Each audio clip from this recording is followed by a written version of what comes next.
Bueno, pues les voy a pedir por favor si se pueden poner de pie. Vamos a leer la palabra y vamos a leer el capítulo 28 de Génesis, si lo pueden buscar por ahí. Capítulo 28 de Génesis.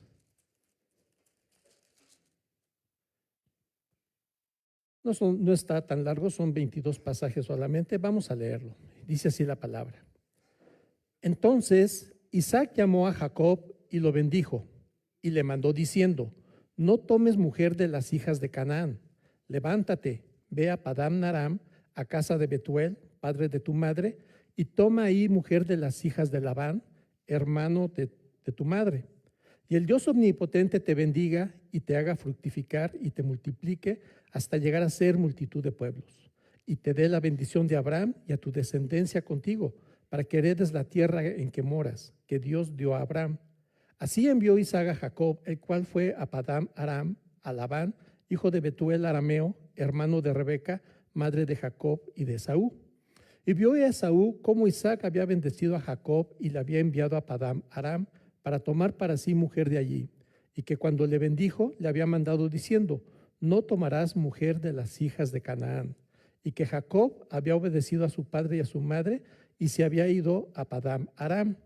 Vio asimismo Esaú que las hijas de Canaán parecían mal a Isaac su padre, y se fue Esaú a Ismael y tomó para sí por mujer a Mahalat, hija de Ismael, hijo de Abraham, hermana de Nebaiot, además de sus otras mujeres.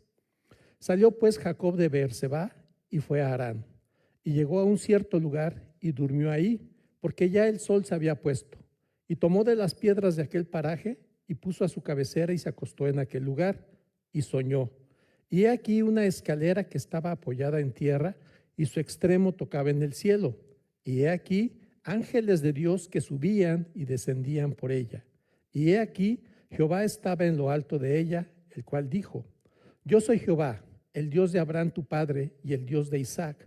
La tierra en que estás acostado te la daré a ti y a tu descendencia. Será tu descendencia como el polvo de la tierra, y te extenderás al occidente, al oriente, al norte y al sur, y todas las familias de la tierra serán benditas en ti y en tu simiente. He aquí, yo estoy contigo y te guardaré por donde quiera que fueres, y volveré a traerte a esta tierra, porque no te dejaré hasta que haya hecho lo que te he dicho. Y despertó Jacob de su sueño y dijo: ciertamente Jehová está en este lugar, y yo no lo sabía. Y tuvo miedo y dijo: cuán terrible es este lugar, no es otra cosa que casa de Dios y puerta del cielo. Y se levantó Jacob de mañana y tomó la piedra que había puesto de cabecera y la alzó por señal y derramó aceite encima de ella. Y llamó el nombre de aquel lugar Betel, aunque Luz era el nombre de la ciudad primero.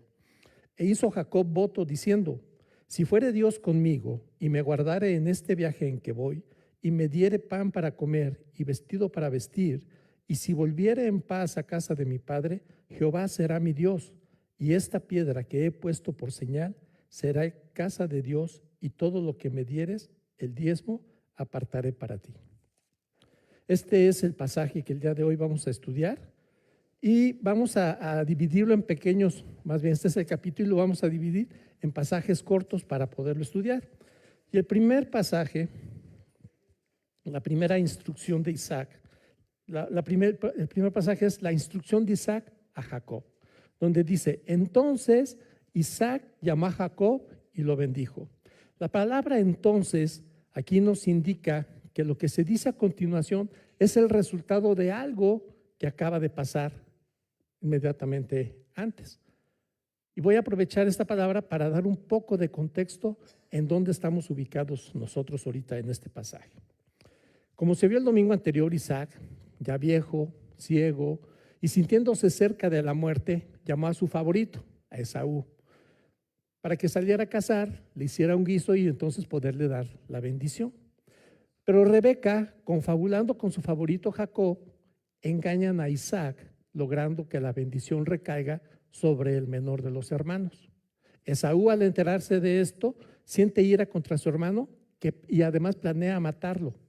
Pero Rebeca, enterándose, decide alejar a Jacob de la ira de su hermano, y para lograr ese propósito le dice a Isaac en forma muy exagerada, muy melodramática, como lo vimos en Génesis 27:46, le dice: fastidio tengo de mi vida a causa de las hijas de Ed. Si Jacob toma a mujer de las hijas de Ed como estas, y se refiere a las esposas de Esaú, de las hijas de esta tierra, ¿para qué quiero la vida? E Ismael, como la mayoría de nosotros, abnegados esposos, queriendo complacer a su mujercita, llama a Jacob y le da la clara instrucción de no tomar esposa de las mujeres cananeas. Así que en este pasaje vemos cómo el Señor está obrando para llevar a cabo sus propósitos en medio del pecado. Él usa para bien lo que las personas piensan para mal. El propósito de Rebeca era engañar a Isaac y mandar lejos a Jacob para librarlo de la ira de Esaú. Pero Dios usa esta iniciativa para guardar a Jacob de la contaminación de las mujeres de Canaán y poder llevar en él su plan que ya había determinado desde antes, cuando dice en Génesis 25:23 que el mayor servirá al menor. Y esto no es un permiso para que nosotros hagamos cosas malas pensando que Dios va a usarlo para bien. O sea, sí las usa para bien, pero cada uno de nosotros dará cuenta de sus actos. Y no nos deja de sorprender cómo Dios va entretejiendo todos los eventos para llevar a cabo sus planes y sus propósitos. Él no podía permitir que la idolatría y las costumbres paganas de los de Canaán dañaran la relación que él iba a tener con su futuro pueblo. Las advertencias de no tomar mujeres extranjeras no tiene que ver con aspectos raciales, con el color de la piel, de los ojos, no, nada de eso. Tiene que ver con aspectos religiosos, con los aspectos de fe. Pues la fe es la diferencia entre los descendientes de Abraham y los demás pueblos.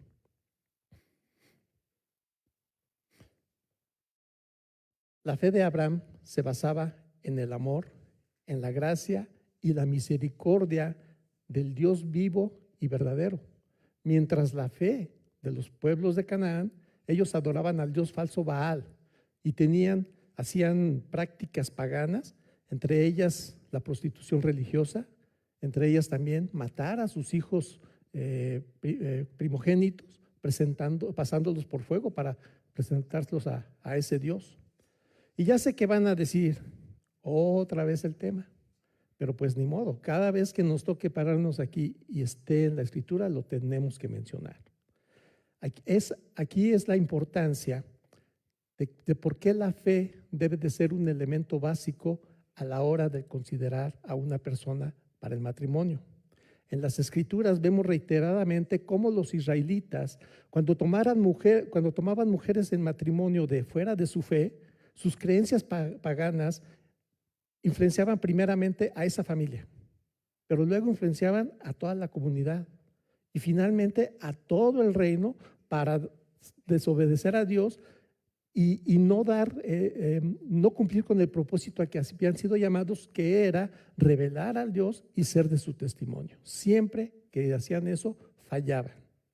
Y al día de hoy, pues hay jóvenes de ambos sexos que creen que esta instrucción no es para ellos, que no les aplica, que ellos van a poder hacer cambiar a la persona, los van a traer a la fe.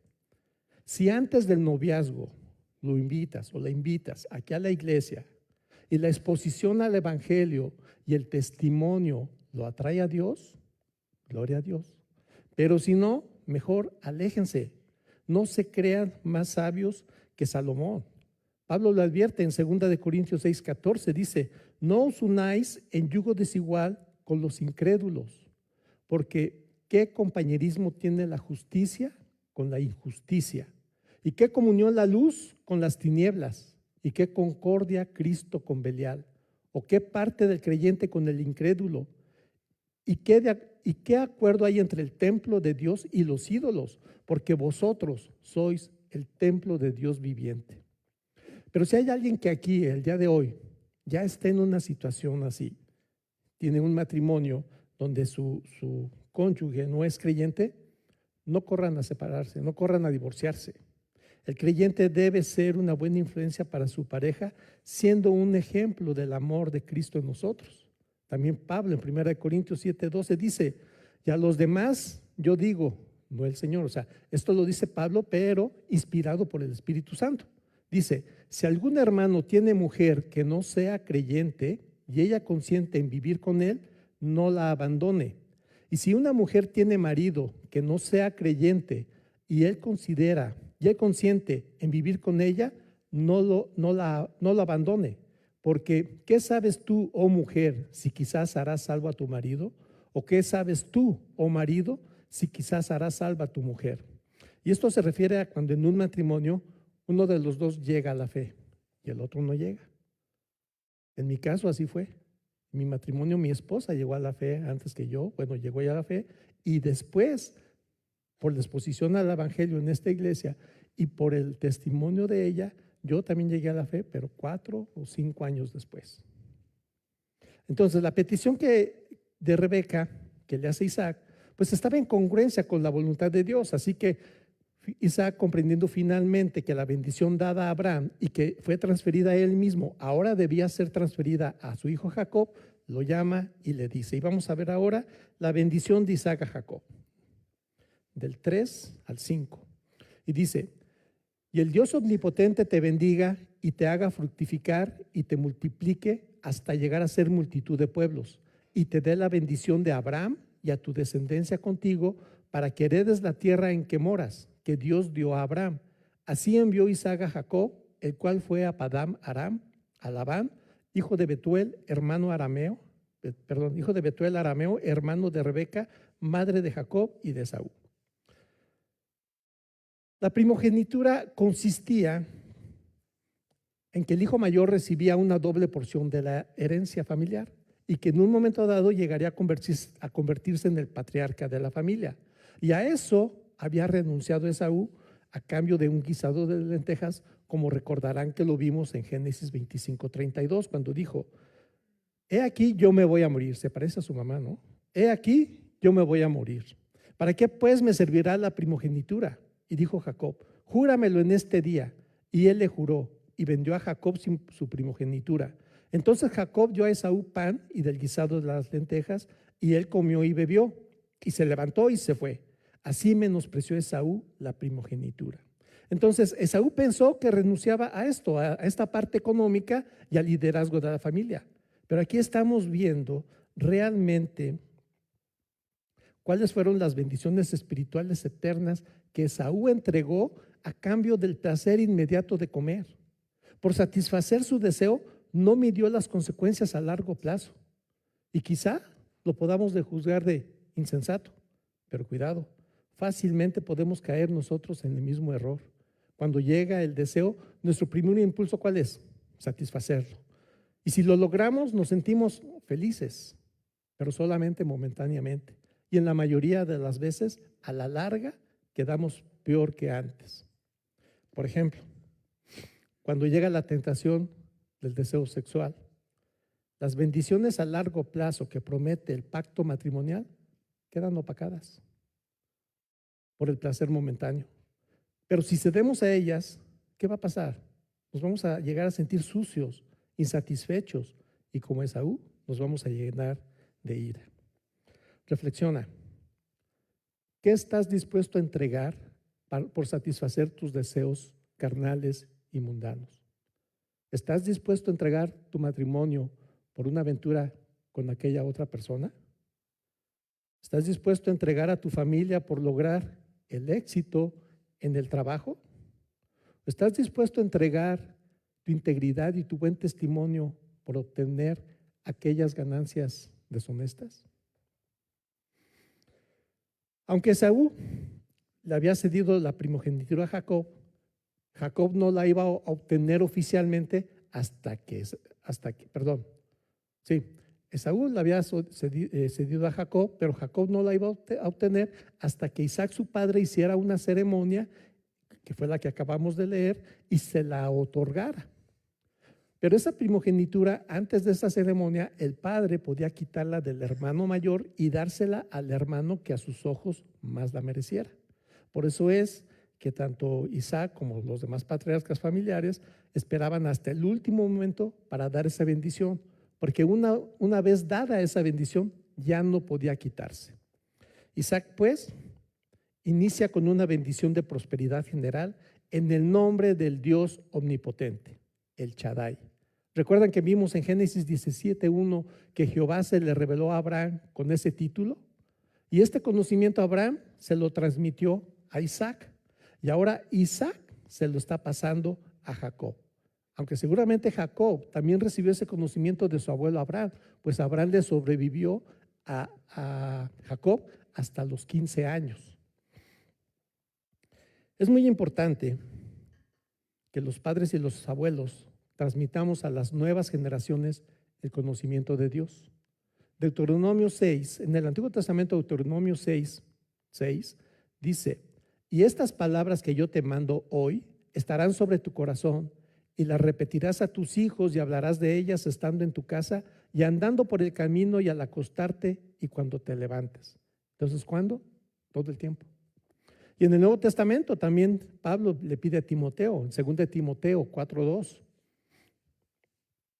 le dice: te encarezco delante de Dios y del Señor Jesucristo, que juzgará a los vivos y a los muertos en su manifestación y en su reino, que prediques la palabra, que instes a tiempo y fuera de tiempo, redarguye, reprende, exhorta con toda paciencia y doctrina. Y en vista del actual estado de las cosas en el mundo, creo que hemos fallado en esta comisión de dar a conocer al Dios omnipotente, todopoderoso, justo y santo a las nuevas generaciones. Si no, ¿cómo explicamos la falta de temor de Dios en todo el mundo? Y lo vimos hace poco. ¿Cómo explicaríamos el empoderamiento de las filosofías humanistas en la sociedad y la oficialización de las prácticas en contra de Dios? Luego de la bendición general, Isaac le transfiere a Jacob la bendición que Abraham recibió de Jehová y que estudiamos allá en Génesis 17:6, y que básicamente pues es la misma que le dice aquí. Dice en Génesis 17:6, Jehová le dice a Abraham: y te multiplicaré en gran manera y haré naciones de ti y reyes saldrán de ti, y estableceré mi pacto entre mí y ti y tu descendencia después de ti en sus generaciones, por pacto perpetuo, para ser tu Dios y el de tu descendencia después de ti. Y te daré a ti y a tu descendencia después de ti la tierra en que moras, toda la tierra de Canaán en heredad perpetua, y seré el Dios de ellos. Esta bendición es la que Abraham y sus descendientes deberían de tener en posesión, como mayordomos, atesorarla, y no vamos a entrar en detalles en este pacto porque ya la estudiamos anteriormente, pero en forma resumida son 3 promesas: una promesa de una nación, una promesa de una tierra y una promesa de una bendición divina para él y su descendencia, de la cual Jacob ahora era parte. Esta es realmente la bendición de primogenitura que Esaú despreció y que Jacob, aunque con engaños, obtuvo. De hecho, todos en la familia actuaron pecaminosamente en algún momento, pero lo sorprendente es que Dios saca algo bueno de todo esto. La soberanía de Dios siempre triunfa. Su voluntad no puede ser estorbada por nosotros, torpes pecadores. Y esto es muy reconfortante y nos debe de llenar de gozo y de esperanza. Siguiente pasaje, la reacción de Esaú, del 6 al 9, y dice: y vio a Esaú como Isaac había bendecido a Jacob y le había enviado a Padán Aram para tomar para sí mujer de allí, y que cuando le bendijo le había mandado diciendo: no tomarás mujer de las hijas de Canaán, y que Jacob había obedecido a su padre y a su madre y se había ido a Padán Aram. Vio asimismo Esaú que las hijas de Canaán parecían mal a Isaac su padre, y se fue Esaú a Ismael y tomó para sí por mujer a Mahalat, hija de Ismael, hijo de Abraham, hermana de Nebaiot, además de sus otras mujeres. Entonces vemos otro de los arrebatos de Esaú. Él estaba casado con 2 mujeres hititas, como lo vimos en Génesis 26:34, que dice: y cuando Esaú era de 40 años, a ver, aquí nos da una pista más o menos qué edad tenía Jacob en este momento. Si Esaú tenía 40 años cuando se casó con las hititas, pues ahorita debería tener 45, 50. Yo estuve investigando y la verdad es que no hay consenso, están entre 45 y hasta 70 años, por ahí. Pero bueno, dice, y cuando Saúl era de 40 años, tomó por mujer a Judith, hija de Beeri, Eteo, y a Basemat, hija de Elón, Eteo, y fueron amargura de espíritu para Isaac y para Rebeca. Y ahora Esaú quiere arreglar las cosas, pero las quiere arreglar por sí mismo y hace un vano intento para ganarse la aprobación de sus padres. Pero aún en eso falla. Él trataba de agradar a sus padres, pero a su manera. Y en lugar de ir a Padán Aram para buscar esposa, va donde Ismael, hijo de Agar. ¿Recuerdan Agar? De Agar y de Abraham, medio hermano de Isaac, lo cual nos muestra la ceguera espiritual que en esos años tenía Esaú. Y aquí tenemos la típica reacción de cualquiera de nosotros que ha perdido algo de gran valor por un error o una mala decisión. Tratamos de arreglar las cosas por nosotros mismos y en la mayoría de los casos las empeoramos.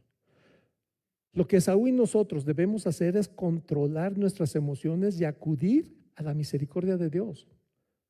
Debemos de reconocer que la situación en la que nos encontramos fue por nuestra causa y que el enojo, la ira que sentimos es una reacción natural, pero que podemos y debemos controlar. Debemos arrepentirnos de nuestro proceder y pedir perdón por el pecado cometido. Debemos orar por fortaleza para aceptar las consecuencias que nuestras acciones trajeron o pudieran traer en el futuro.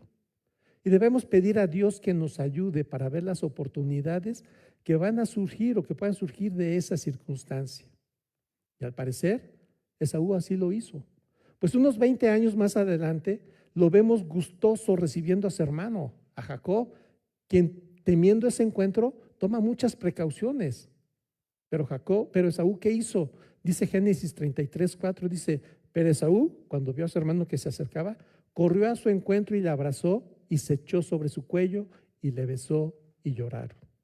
Así que no dejemos que el enemigo nos ciegue por la ira o la vergüenza de lo que hemos hecho y que nos impida ver las bendiciones que Dios sigue derramando en nosotros y a pesar de nosotros. Nuestro siguiente pasaje, Jacob emprende su viaje huida. Versículos 10 y 11 dice, salió pues Jacob de Beerseba y fue a Harán y llegó a un cierto lugar y durmió allí porque ya el sol se había puesto y tomó de las piedras de aquel paraje y puso a su cabecera y se acostó en ese lugar. Vamos a ubicar en el mapa estos lugares.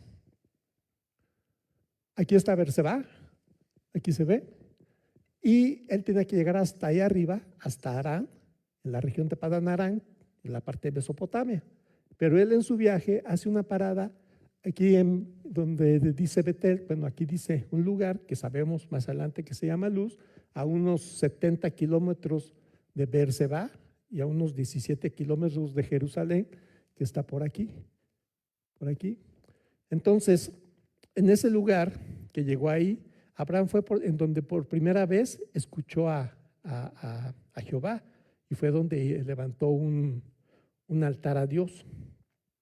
Jacob llega pues a ese lugar que sabemos por la lectura más adelante que se llama Luz. Pero llegó sin luz porque ya se había puesto el sol. Y seguramente estaba en un momento en el que su vida también parece oscura e incierta. Se está marchando de su casa, está huyendo de su hermano, se siente perdido, se siente vulnerable. Dios mismo le parece que está lejano, distante. Pero vamos a ver que Dios no lo había abandonado. Nuestro siguiente pasaje, la revelación a Jacob, del 12 y 13. Y soñó Jacob, y he aquí una escalera que estaba apoyada en tierra y su extremo tocaba en el cielo, y he aquí ángeles de Dios que subían y descendían por ella, y he aquí Jehová estaba en lo alto de ella, el cual dijo. Y aquí vemos que en medio de su aislamiento, en medio de esta soledad, de este miedo, de esta incertidumbre que él sentía, Jacob tiene el mejor sueño de todos, una escalera entre la tierra y el cielo, por la que subían y bajaban ángeles, y ve a Jehová en lo alto de ella. Esta visión seguramente alentó y reconfortó mucho a Jacob en medio de su angustia, Dios le estaba revelando que había comunicación entre el cielo y la tierra, que Dios estaba cerca, que había acceso al cielo y que su provisión sí llegaba a la tierra. Spurgeon dijo de este pasaje: el Dios de Betel es un Dios que se preocupa de las cosas de la tierra.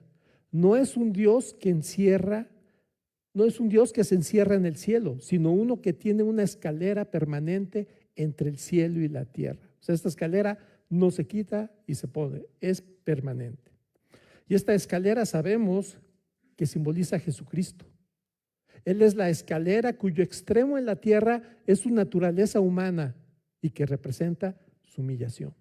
Y el otro extremo, el que está en el cielo, es su naturaleza divina y que representa su exaltación. Él es la forma para tener acceso al cielo y al Padre. Y a esto se refiere Jesús cuando le dice en Juan a su apóstol Felipe, en Juan 1:51, le dice: de cierto os digo, o sea, lo que está enfatizando es que es 100% verdadero. Dice: de cierto os digo, de aquí en adelante veréis el cielo abierto y a los ángeles de Dios que suben y descienden. ¿Sobre quién? Sobre el Hijo del Hombre. ¿Y qué vimos hace rato? Que subían y descendían sobre una escalera. Entonces, Jesús está diciendo que Él es la escalera por la que suben y descienden los ángeles. En el sueño, Dios no le está mostrando a Jacob un camino.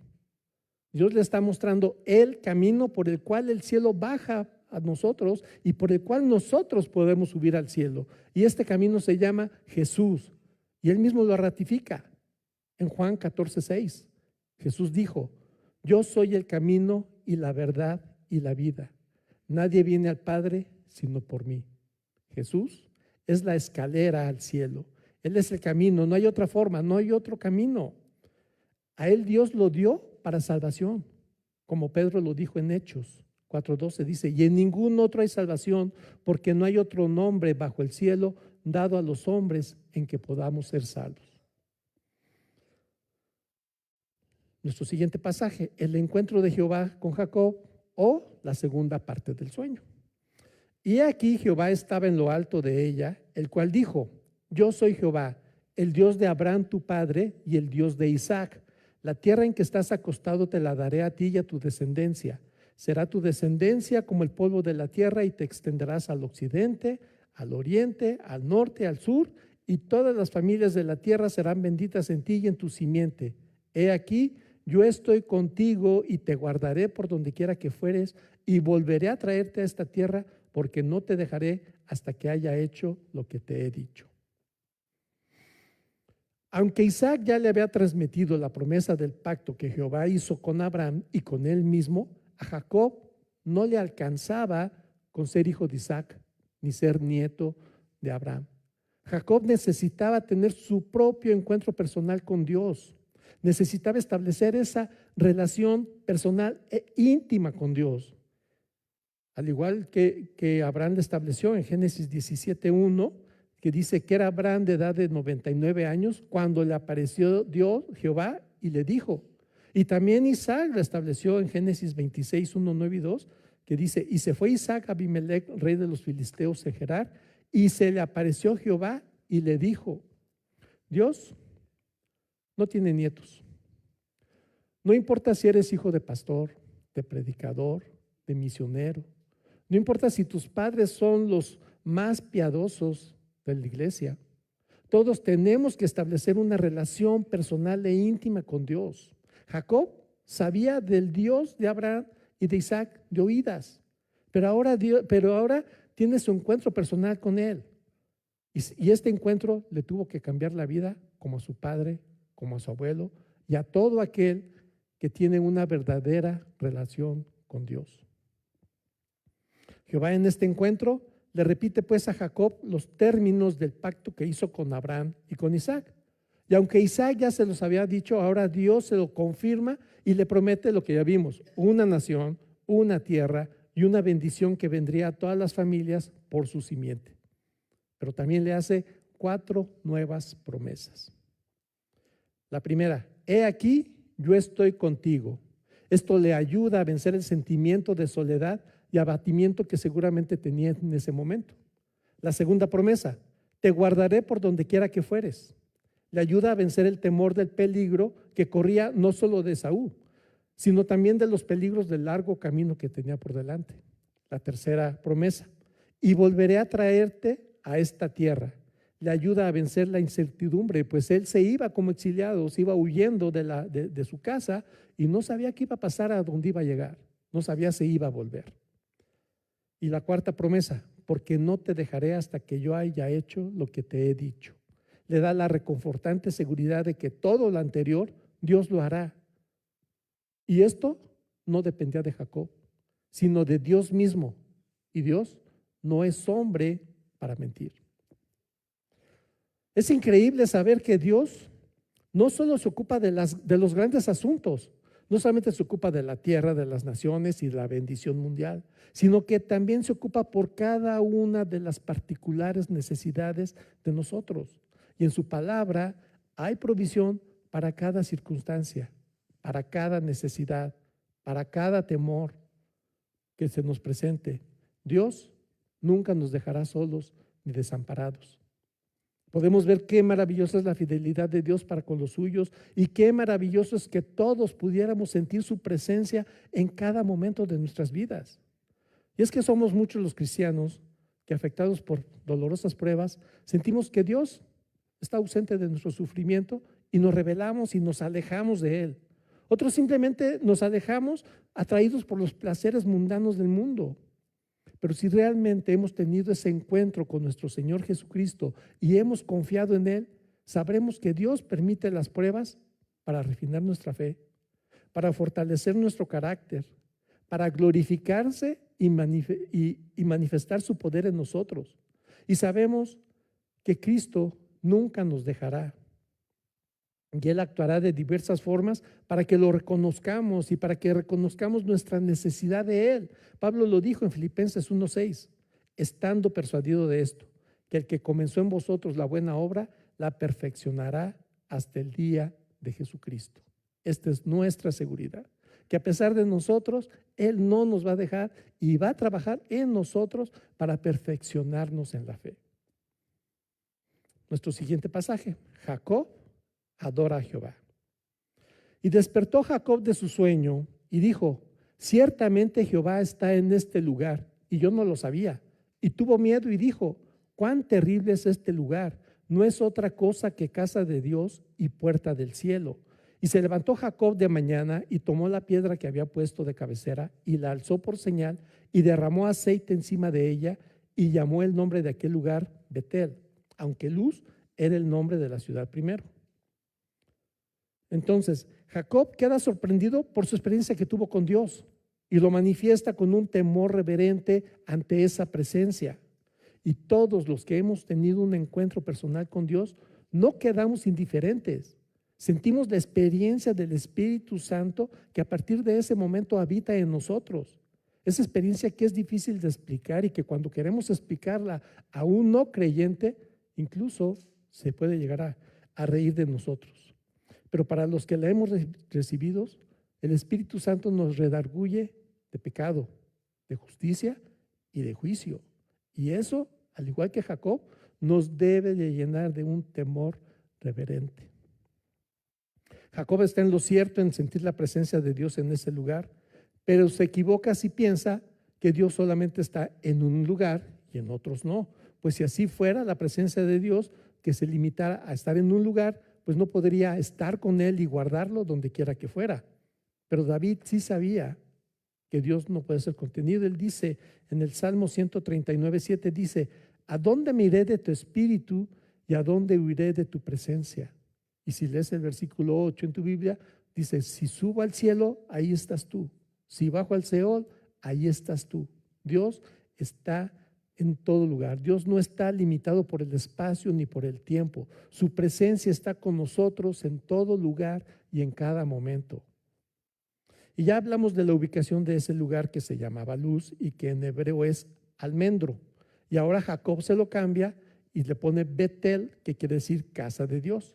Y siguiendo los pasos de su abuelo Abraham, Jacob, instruido por Jehová, le construye a su vuelta del viaje un altar. Y eso lo vamos a ver en Génesis 35:1, donde dijo Dios a Jacob: levántate y sube a Betel y quédate allí, y haz allí un altar al Dios que te apareció cuando huías de tu hermano Esaú. Pero por lo pronto, él señala ese lugar derramando aceite sobre esta piedra que le había servido de almohada como símbolo de unción o dedicación, y lo deja a modo de primera piedra del futuro altar. Y Betel fue un lugar muy importante. Su nombre es el más mencionado en las Escrituras en el Antiguo Testamento, solamente después de Jerusalén. Al principio, desde Abraham, fue un lugar de adoración a Dios. Y fue un lugar donde el profeta Samuel juzgaba también a su pueblo. Pero Jeroboam, rey de Israel, hijo de Nabat, lo convirtió en un lugar de adoración idolátrica al erigir un becerro de oro. Y el profeta Oseas lo condena por sus prácticas impías, lo que muestra que Dios no habita en un lugar físico. En Hechos 17:24 dice: el Dios que hizo el mundo y todas las cosas que en él hay, siendo Señor del cielo y de la tierra, no habita en templos hechos por manos humanas. Habita en nosotros, que somos el templo de Dios. ¿Dios está ahorita aquí? Sí, sí está ahorita aquí. ¿Por qué? Porque nosotros estamos aquí. Cuando este lugar se queda vacío, no quiere decir que aquí se va a quedar Dios. Siguiente pasaje: el voto de Jacob a Dios.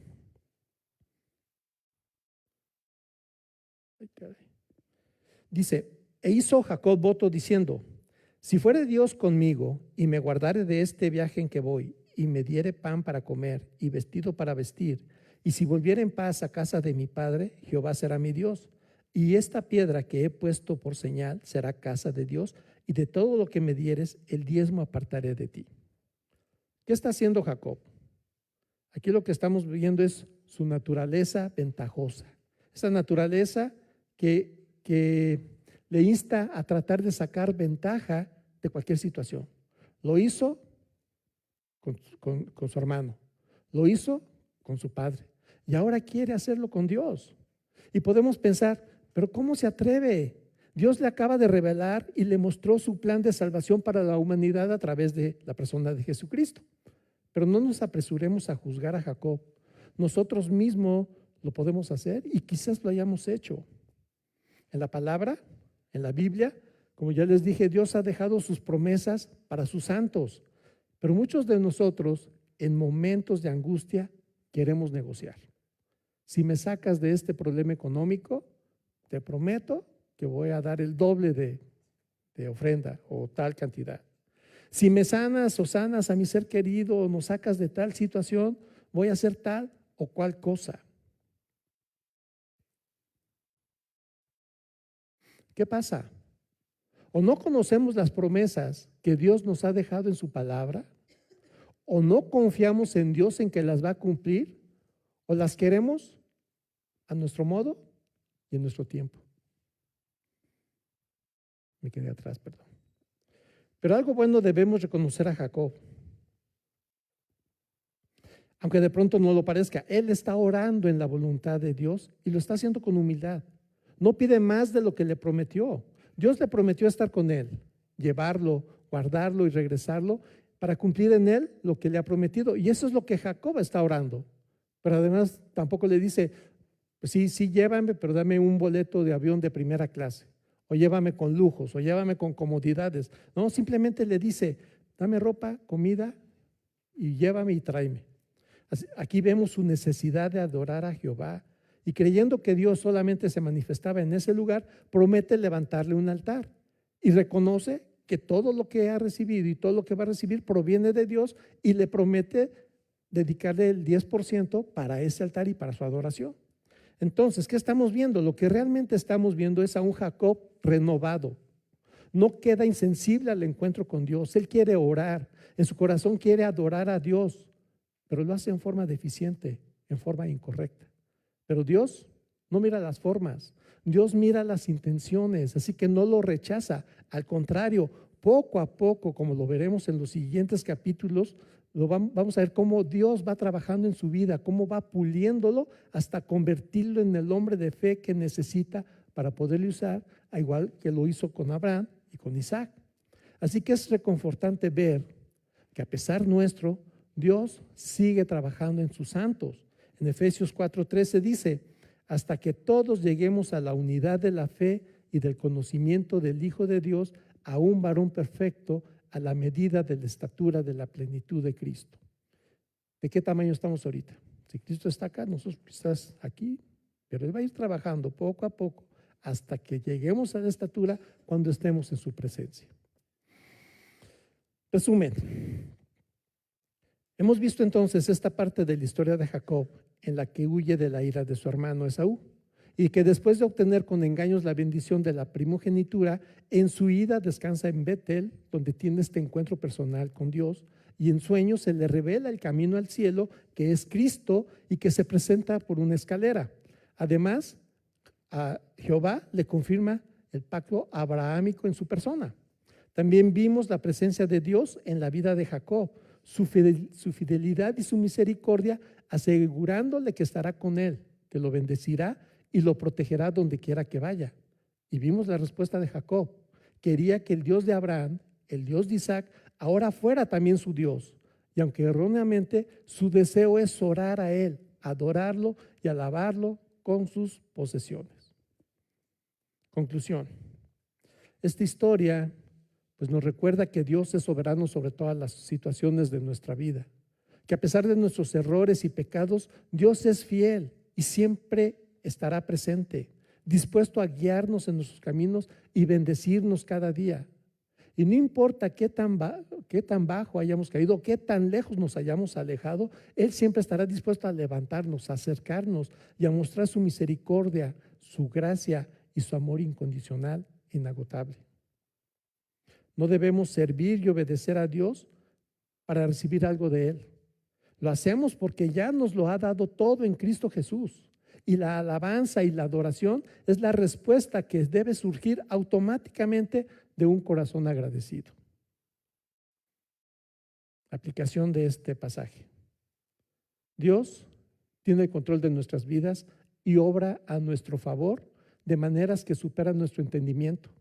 Así que pongamos toda nuestra fe en Él, sabiendo que nunca nos fallará, que la soberanía de Dios, la fidelidad, su gracia y su amor sean nuestra roca y nuestro fundamento en medio de cualquier circunstancia por la que atravesemos.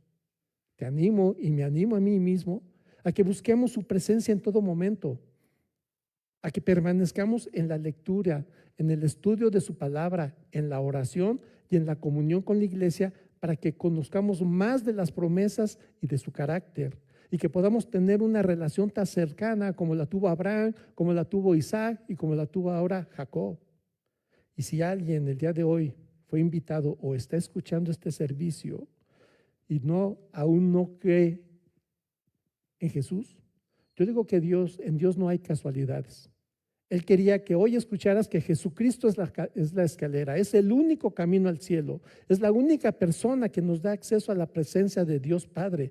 Es por medio de la fe en Él que podemos tener una relación de paz con Dios y conocerlo y disfrutar de las promesas que Él hizo a Abraham, a Isaac y que aquí confirmó a Jacob y que ahora nos promete a nosotros, entre otras cosas, uno, la certeza de la salvación, la certeza del perdón de pecados, la certeza del Espíritu Santo en nosotros, la certeza de la vida eterna y la certeza de la victoria sobre el pecado y la muerte.